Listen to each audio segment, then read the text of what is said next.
కొన్ని రోజుల తర్వాత శేఖర్ అన్ని ఆధారాలను సేకరించి బొంబాయిలో ఒక పేరుగాంచిన లాయర్ సహాయంతో కోర్టులో మళ్లీ కేసు వేసి ఈసారి అతను నిర్దోషి అని నిరూపించుకున్నాడు.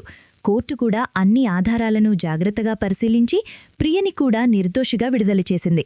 హాయ్, హలో, నమస్తే, welcome back to our channel. Story చాలా ఇంట్రెస్టింగ్గా ఉంటుందండి. స్టోరీలోకి వెళ్లే ముందు మన ఛానల్ని లైక్ అండ్ సబ్స్క్రైబ్ చేసి స్టోరీని ఎంజాయ్ చేద్దాం. ఇక లేట్ చేయకుండా స్టోరీలోకి వెళ్దాం. 20 ఏళ్ల వయసు ఉన్న శేఖర్ అని ఒక ఖైదీకి మరణశిక్ష ఖరారైంది. అయితే అతనికి తన చివరి కోరిక ఏమిటని అడిగినప్పుడు అతను చేసిన డిమాండ్తో మొత్తం జైల్లో సంచలనం రేగిపోయింది.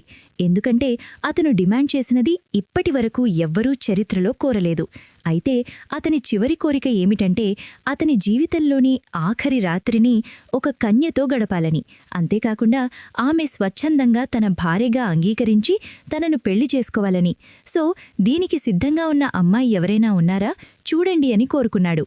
అయితే ఆ ఖైదీ మాటలు వినగానే ఒక్కసారిగా పోలీసులందరూ ఆశ్చర్యానికి గురయ్యారు. ఫ్రెండ్స్, ఇదే జైల్లో సోనాలి వర్మ అనే ఒక 40 ఏళ్ల వయసు గల ఒక లేడీ ఇన్స్పెక్టర్ ఉంది.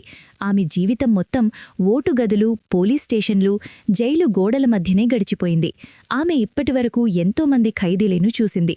అందులో కొందరు మృదువుగా మరియు అమాయకంగా ఉంటే మరికొందరు మాత్రం కఠినంగా మరియు స్వార్థంగా ఉండేవారు. కానీ శేఖర్ మాత్రం కొత్తగా కనిపించాడు. అతన్ని చూస్తే ఒక నేరస్తుడిలాగా అనిపించలేదు. కళ్లల్లో లోతైన దుఃఖం, ముఖంపై రహస్యమైన శాంతి, ఇలా అన్నీ తెలిసి అన్నీ అర్థం చేసుకుని మౌనంగా కూర్చున్నట్టు అనిపించింది. అయితే ఇక్కడ మరొక బాధాకరమైన విషయం ఏమిటంటే అతను వయసు కేవలం 20 ఏళ్లు మాత్రమే. అతను ఇంకా ఈ ప్రపంచాన్ని సరిగ్గా చూడలేదు. కానీ అంతలోపే అతను ప్రపంచాన్ని విడిచి వెళ్ళిపోతున్నాడు. సో దీనివల్ల సోనాలి వర్మ బాలుడిపై జాలి చూపించడం మొదలుపెట్టింది.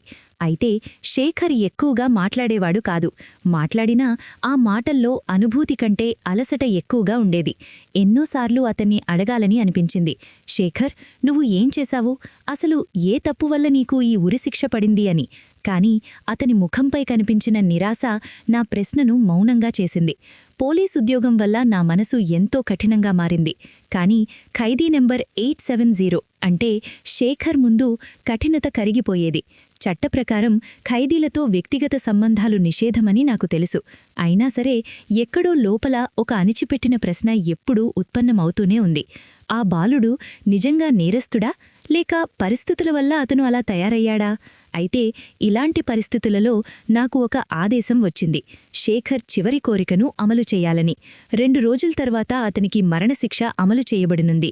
అప్పటి వరకు అతని తల్లిదండ్రులతో చివరిసారి కలుసుకునే అనుమతి ఇచ్చారు.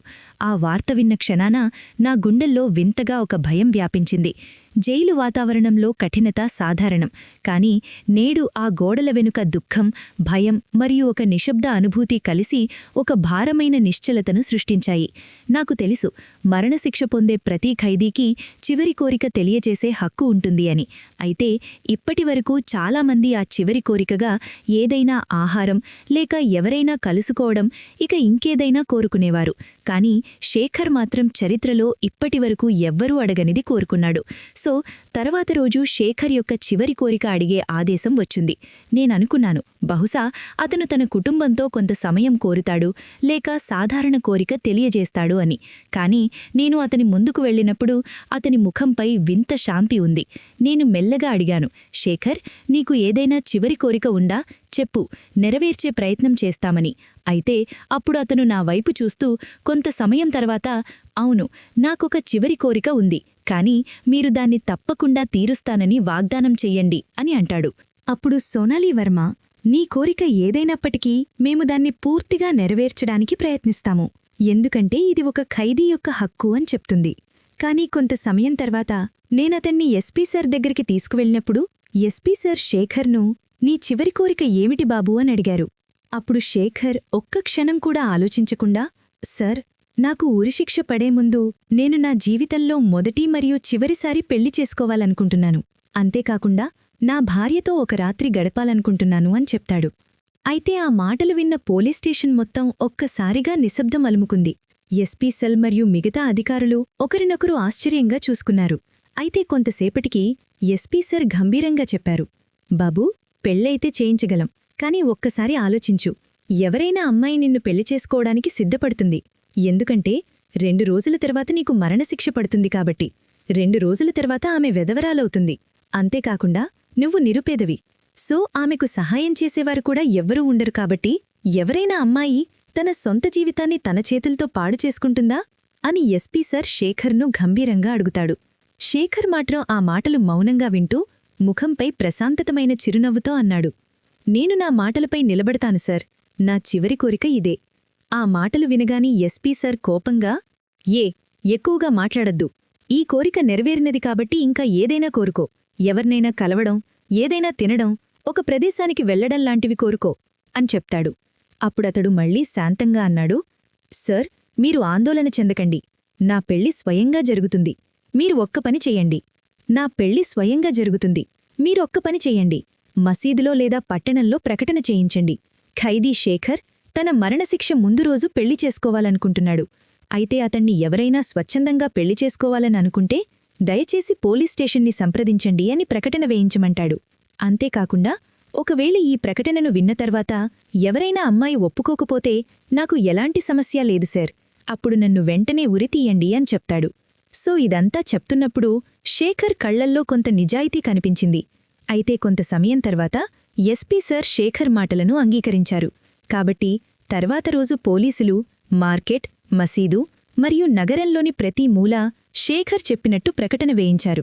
కాని ప్రకటన చేస్తున్నంతసేపు పోలీసులు అది ఒక జోకులా తీసుకున్నారు. ఎందుకంటే ఒక ఉరిశిక్ష పడిన ఖైదీని పెళ్లి చేసుకోవడానికి ఏదైనా అమ్మాయి స్వచ్ఛందంగా ఎందుకు వస్తుంది అని వారనుకున్నారు. కాని ఇక్కడ ఆశ్చర్యమేంటంటే తరువాత రోజు పోలీస్ స్టేషన్ వద్ద ఒక అమ్మాయి పెళ్లి దుస్తుల్లో నిలబడి ఉంది. మరియు ఆమెతో ఒక పండిట్జీ కూడా ఉన్నారు. సో వాళ్ళిద్దర్నీ చూడగానే ఎస్పీ సార్ బయటకు వచ్చి, ఎవరు మీరు, ఇక్కడేం చేస్తున్నారు అని అడుగుతారు. సో వాళ్ళిద్దర్నీ చూడగానే ఎస్పీ సార్ బయటకు వచ్చి, ఎవరు మీరు, ఇక్కడేం చేస్తున్నారు అని అడుగుతారు. అయితే ఆ మాటలు వినగానే పండిట్ సార్, ఈ అమ్మాయి ఖైదీ శేఖర్ కుమార్ను పెళ్లి చేసుకోవాలని అనుకుంటుంది. అందుకే ఆమెని నేను తీసుకువచ్చాను అని చెప్తాడు. అయితే ఆ మాటలు వినగానే ఎస్పీ సార్ కఠిన స్వరంతో అడిగారు, పండిట్జీ, ఎవరీ అమ్మాయి? పిచ్చేమైనా పట్టిందా? ఎందుకు తన జీవితాన్ని తన చేతులతో పాడు చేసుకుంటుంది అని అడుగుతాడు. అప్పుడు పండిట్జీ, సర్, నేను చాలాసార్లు చెప్పి చూశాను. అంతేకాకుండా బ్రతిమాలినా కూడా. కాని అమ్మాయి మాత్రం నిర్ణయం మార్చుకోవట్లేదు. ఆమె ఎలా అయినా శేఖర్ని పెళ్లి చేసుకోవాలని చెప్తుంది. అయితే ఎస్పీ సార్ అమ్మాయి మనసును మార్చడానికి ప్రయత్నిస్తాడు. కాని ఆ అమ్మాయి మాత్రం ఎవ్వరి మాటలు వినిపించుకోలేదు. కాబట్టి చివరికి ఆ అమ్మాయిని శేఖర్తో పెళ్లి చేయడానికి ఎస్పీ ఒప్పుకున్నాడు.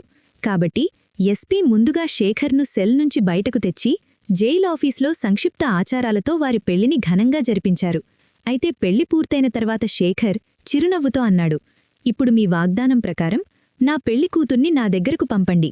నేను ఆమెతో కొన్ని మాటలు మాట్లాడాలి. కేవలం ఒక్క రాత్రి మాత్రమే. అయితే ఆ మాటలు వినగానే ఎస్పీ సార్ ఆశ్చర్యపోయాడు. కాని చివరికి ఎస్పీ సార్ మౌనంగా తల ఊపారు. అయితే సోనాలి వర్మ పెళ్లి కూతురును శేఖర్ సెల్ వరకు తీసుకువెళ్ళింది. తర్వాత ఆమె సెల్ యొక్క తలుపులు మూసి బయటకు వచ్చింది. ఆమె చాలా సమయం పాటు బయట వేచి చూసింది. కాని ఎంత సమయమైనా వారిద్దరూ బయటకు రావడం లేదు. కాని లోపల నుంచి మెల్లమెల్లగా గుసగుసలు వినిపించాయి. కాని కొంత సమయం తర్వాత ఆశ్చర్యంగా ఒక సంఘటన జరిగింది. అదేంటంటే సడన్గా ఆ సెల్ నుండి గట్టిగా అరుపులు వినపడ్డాయి. ఆ అరుపులు వినపడగానే సోనాలి వర్మ పరిగెత్తుకుని సెల్ వద్దకు వెళ్ళింది. అయితే సెల్ ఓపెన్ చేసి చూడగానే ఆ అమ్మాయి భయంతో వణికిపోతోంది. నన్ను కాపాడండి మేడం అంటూ సోనాలి వర్మని వేడుకుంటోంది. అప్పుడు సోనాల వర్మ ఆశ్చర్యంతో ఆ అమ్మాయిని ఇలా అడుగుతుంది, అసలేమైంది నీకు? ఎందుకిలా భయపడుతున్నావు?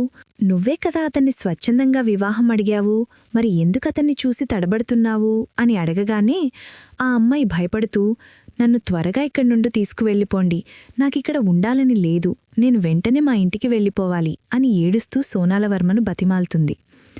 అయితే ఆ అమ్మాయి పరిస్థితిని గమనించి సోనాల వర్మ ఆమెని ఇంటికి పంపించాలని నిర్ణయించుకుంది. సో అందుకే ఆమె జైలు యొక్క మెయిన్ డోర్ ద్వారా ఆమెను వదిలేసింది. అయితే ఆ డోర్ ఓపెన్ చేయగానే మెరుపు వేగంతో అక్కడి నుండి పరిగెత్తుకుని వెళ్ళిపోయింది. అయితే సోనాలవర్మ మళ్లీ ఆ సెల్ వద్దకు వెళ్లి సెల్లను లాక్ చేసి తన ఆఫీస్కి మళ్లీ తిరిగి వచ్చి ప్రశాంతంగా కూర్చుంది. అయితే ఆ రాత్రి మొత్తం సోనాలవర్మకు నిద్రే పట్టలేదు. అయితే తర్వాత రోజు ఉదయం ఎస్పీ సార్ సోనాలవర్మ దగ్గరికి పరిగెత్తుకొని వచ్చారు. ఇన్స్పెక్టర్ సోనాలి అని గట్టిగా అరుస్తూ ఆయన నా ఆఫీస్లోకి వచ్చారు. నేను వెంటనే లేచి ఏమైంది సార్ అని అడిగాను. ఎస్పీ సార్ వెంటనే శేఖర్ ఎక్కడున్నాడు? సార్ అతను తన సెల్లో ఉంటాడని చెప్పాను. అప్పుడు ఎస్పీ సార్ వెంటనే వెళ్ళి చూడు అని కోపంగా నా మీద అరిచాడు. అయితే నేను వెంటనే పరిగెత్తుకుంటూ శేఖర్ సెల్ వైపు వెళ్లాను. తలుపు వద్దకు వచ్చి పిలిచాను. శేఖర్ బయటకు రా అని. కానీ లోపల్నుంచి ఎటువంటి సమాధానం రాలేదు. కాబట్టి కొంత సమయం తర్వాత నేను లోపలికి వెళ్లి చూడగా ఒక వ్యక్తి పురుష దుస్తుల్లో గోడ దగ్గర పడుకొని ఉన్నాడు. అయితే ఆ వ్యక్తిని నేను నిటారుగా చూసినప్పుడు నా గుండె ఒక్కసారిగా ఆగినంట పనయ్యింది. ఎందుకంటే ఆ పురుష దుస్తుల్లో ఉన్నది శేఖర్ కాదు. అవును, మీరు విన్నది నిజమే. అతను దుస్తుల్లో ఉన్నది ఖైవీ నంబర్ 870 అయిన శేఖర్ కాదు. ఆ దుస్తుల్లో ఉన్నది శేఖర్ని పెళ్లి చేసుకున్న 18 ఏళ్ల అమ్మాయి. అయితే ఆ దృశ్యం చూడగానే పోలీస్ స్టేషన్ మొత్తం ఒక్కసారిగా ఉలిక్కపడింది. అయితే ఆ నిమిషం వరకు పోలీసులు ఎవ్వరికీ అర్థం కాలేదు. కానీ తర్వాత పోలీసులకు అర్థమైంది ఇదంతా శేఖర్ యొక్క మాస్టర్ ప్లాన్ అని. అయితే ఈ విషయం ఎస్పీ సార్కి తెలియగానే అతను కోపంతో సోనాలి సింగ్పై విరుచుకుపడ్డాడు. అసలు మీరిక్కడ ఏం చేస్తున్నారు? ఒక ఉరిశిక్ష పడిన ఖైదీ జైలు నుండి తప్పించుకోవడమేమిటి అని సోనాలవర్మను నిలదీశాడు. సోనాలవర్మ అప్పటికే ఆశ్చర్యంతో మోగబోయింది. ఆమెకు ఏం చేయాలో అర్థం కాలేదు. కానీ కొంత సమయం తర్వాత జైలుకు వివాహం చేసుకోవడానికి వచ్చిన అమ్మాయి మేలుకొంది. సో ఆమెను సోనాలివర్మ విచారించడం మొదలుపెట్టింది. అసలు నువ్వు ఎవరు? శేఖర్ ఇక్కడి నుండి తప్పించుకోవడానికి నువ్వే కారణమా అని ఆమెను అడుగుతుంది. సో అప్పుడు ఆ అమ్మాయి నిజం ఒప్పుకుంటూ అవును, నేనే శేఖర్ను ఇక్కడి నుండి పారిపోయేలా చేశాను. నేను అతని స్థానంలో బలి అవ్వడానికైనా సిద్ధమే అని గర్వంగా చెప్పుకుంటుంది. అయితే ఆ అమ్మాయి మాటల్లో గర్వాన్ని చూసి సోనాలివర్మ ఆశ్చర్యపోయింది. ఆమె అసలు ఎవరు? నువ్వు, నీకు మరియు శేఖర్కి మధ్య సంబంధమేమిటి? ఎందుకు ఒక ఖైదీ కోసం నువ్వు బలి అవ్వాలని అనుకుంటున్నావు అని ఆమెను బలంగా అడుగుతుంది. అప్పుడు ఆ అమ్మాయి తన కథని చెప్పడం మొదలుపెడుతుంది.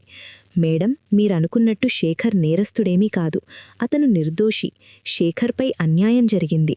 అతను ఎటువంటి తప్పు చేయలేదు అని అందుకే అతన్ని నేను కాపాడాను. అసలు ఏం జరిగిందంటే మేడం, నా పేరు ప్రియా. నాకు ఒక సోదరి కూడా ఉంది. ఆమెకు మరియు శేఖర్కు చాలా కాలం క్రితమే నిశ్చితార్థం జరిగింది. కానీ కొంతకాలం తర్వాత ఆ గ్రామంలో కొంతమంది దుర్మార్గులు నన్ను మరియు మా అక్కను వేధించడం మొదలుపెట్టారు. వాళ్ళు మమ్మల్ని ఎంతగానో వేధించారు. అంతేకాకుండా ఒకరోజు రాత్రి ఆ దుర్మార్గులు దొంగతనంగా మా ఇంట్లోకి చొరబడి మమ్మల్ని మానభంగం చేయడానికి ప్రయత్నించారు. కానీ ఆ సమయంలో మమ్మల్ని శేఖర్ రక్షించాడు. కానీ ఆ సంఘర్షణలో నా సోదరి మరణించింది. అంతేకాకుండా ఒక దుర్మార్గుడు కూడా శేఖర్ చేతిలో చనిపోయాడు. నిజానికి ఇది ఒక హత్య కాదు. దయచేసి మమ్మల్ని కాపాడటానికి మరియు మా గౌరవాన్ని కాపాడటానికి అతను చేసిన పోరాటం. కాని నిజం తెలియని పోలీసులు శేఖర్ని అరెస్ట్ చేశారు. అంతేకాకుండా నకలీ ఆధారాలతో శేఖర్ని కోర్టులో కూడా ఇరికించి మరణశిక్ష పడేలా చేశారు. కాబట్టి అతన్ని కాపాడడం కోసం నేనొక ప్లాన్ ప్రకారం ఇదంతా చేశాను అని ఆమె నిజం ఒప్పుకుంది. అయితే కొన్ని రోజుల తర్వాత శేఖర్ అన్ని ఆధారాలను సేకరించి బొంబాయిలో ఒక పేరుగాంచిన లాయర్ సహాయంతో కోర్టులో మళ్లీ కేసు వేసి ఈసారి అతను నిర్దోషి అని నిరూపించుకున్నాడు. కోర్టు కూడా అన్ని ఆధారాలను జాగ్రత్తగా పరిశీలించి ప్రియని కూడా నిర్దోషిగా విడుదల చేసింది. అయితే ఈ కథ మొత్తాన్ని విన్న సోనాలి వర్మ జీవితంలో మాత్రం ఇది ఒక మరిచిపోలేని జ్ఞాపకంలాగా మిగిలిపోయింది. Thank you for watching. Story నచ్చిందనే అనుకుంటున్నాను. వీడియోను లైక్ అండ్ సబ్స్క్రైబ్ చేసి మీ సపోర్ట్ను మాకు తెలియజేయండి. నెక్స్ట్ వీడియోతో మళ్ళీ కలుద్దాం.